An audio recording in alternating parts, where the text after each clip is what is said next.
Good morning, Sales Academy followers, listeners, tweeters, LinkedIners, podcasters, YouTubers, and everything in between us. Thank you for joining us again for another musing. And today's musing is an interesting one. It's called Mind Your Language. Mind your language. And no, this isn't about foul language. Christ, I couldn't be, how could I sit here and talk about not using foul language when it's probably the only language I've got a degree in? No, today's subject of mind your language is much, much deeper than that. It's not the superficial, offended by what you say kind of. This is really a personal mind your language. And I want to share this with you because it comes up all the time in conversations. And I tend to be the person as a coach, and any coaches listening to this will understand that a big part of our remit is to hold the mirror up to other people.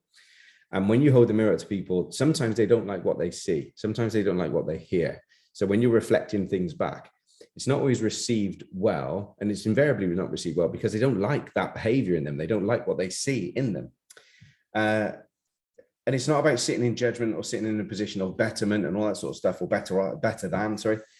But it is about reflecting back so that people can actually absorb it and take action there and then. So I'll give you a classic example. When I say mind your language, what I mean by this is I hear a lot of people giving examples and they say things like, yeah, but you do that though, don't you, when you're angry? And meaning everybody, not pointing it at me, just meaning in general terms. Yeah, but you do that though when you're angry, don't you? No. Own it. I do that when I'm angry. I do that when I'm upset. Don't say, yeah, but we do though, don't we? We tend to find that that's normal. When we get upset, we get frustrated, and when we do that, don't we? And every single time you do that, you're in danger of not actually owning the experience and owning the feelings, but also owning the consequences of your thoughts, your feelings, your actions, your decisions when you're doing that, because you're effectively subconsciously, you are allowing yourself off the hook because you're talking about everybody else, but never ever bringing it home to own it. Now, I understand, because if it's something that you're uncomfortable with and it's something that is not working for you, then yeah, I can understand the feeling of wanting to distance yourself from that. But I promise you, it's only going to bring you more heartache the more you distance yourself from it.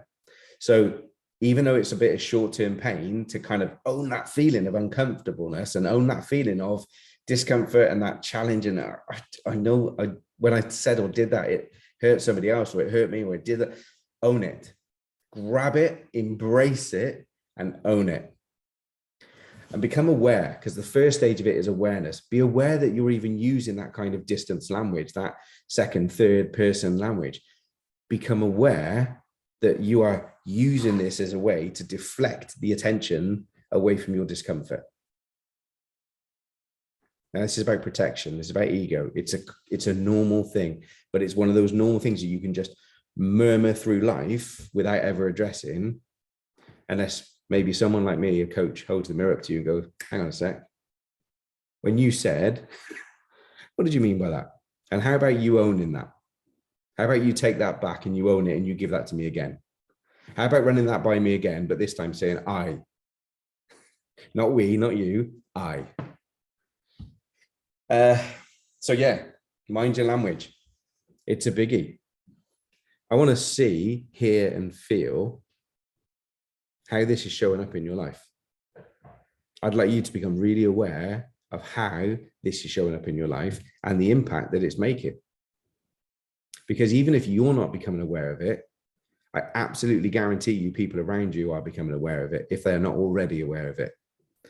And just the same as those words can be distancing you from the ownership and the accountability of your thoughts and your feelings and your actions, it can also be driving a distance between you and others, because they will feel that you're never taking accountability and ownership for your thoughts and feelings and actions.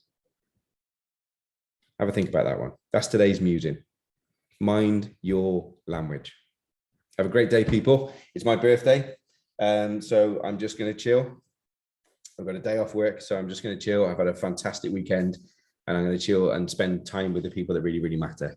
So I just wanted to come on and share this musing. I have a free few minutes before I go to the hairdressers. There you go. Even us blokes do. See you soon, people.